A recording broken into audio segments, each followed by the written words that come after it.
Hey guys, what's up? My name's Ruby and let's check out some news. First up, we're talking some really serious weather that's been happening in Townsville in North Queensland this week. There's been some really bad flooding there and overnight things got a lot worse. It's been a really rough week for Townsville. The city's been hit with its worst flood on record. There's been a year's worth of rain in just 1 week, leaving the streets looking like this and forcing thousands into evacuation centres. Emergency services have been busy rescuing all kinds of locals. We've had 8 dogs, 6 cats, a python and a lizard. Oh, and a guinea pig as well. Can't forget the guinea pig. And if you've never seen a dam absolutely spewing, take a look at this.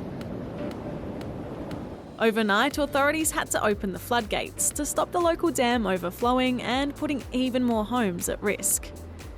And if you're wondering just how much water we're talking, about 45 Olympic swimming pools worth per minute. It's a tough time for the people in Townsville right now, but a lot of locals are doing their best to keep spirits high. What we like to do here is hunt mud crabs in the street. You know, you won't get any better bucks than that in this neck of the woods. So while one part of Australia is dealing with flooding, other parts are having to contend with bushfires.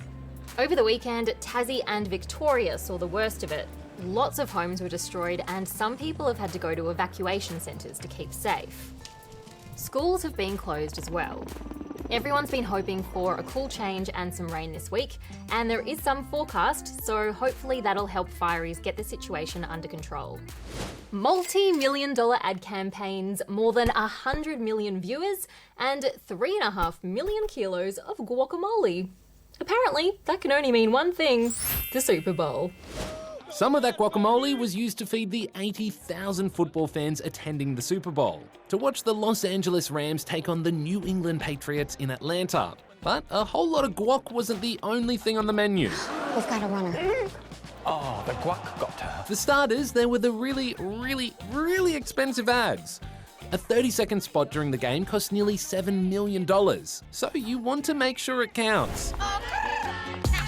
Trailers for some of the year's biggest movies were also unveiled. And then there's the epic halftime show. This year, Maroon 5 took to the stage for a medley of hits. And a few guest appearances, including SpongeBob. A true musical genius who needs no introduction. Oh, and of course, there was the actual football match. While the whole event runs for about 4 hours, there's actually only about 11 minutes of active gameplay. This year, the Patriots won, in what was the lowest scoring Super Bowl ever. And it was a historic day for Pats quarterback Tom Brady, becoming the first player to win 6 Super Bowls.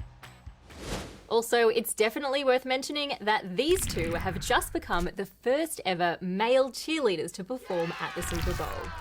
Speaking of which, quite a few things have happened for the first time this week.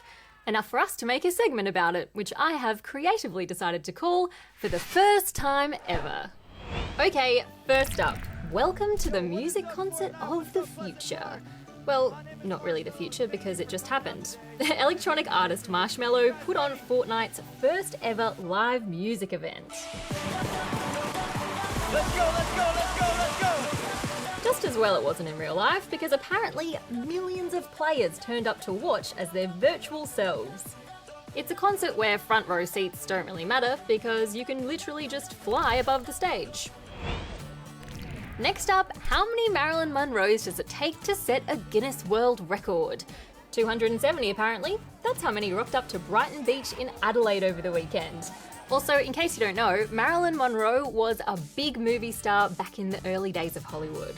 This year was the first time that men were allowed to join in on the fun, which raised a bunch of money for charity and more than a few curious eyebrows. And check out these penguins checking out this polar bear. Despite both being animals of the ice and snow, they live at polar opposite ends of the Earth, so this was their first meeting. It's all part of New Year celebrations at a Chinese zoo, which sets up meetings between animals from the Arctic and the Antarctic. Hope you enjoyed the show today, guys. If you did, hit the like button and subscribe to our channel for more cool stuff like this.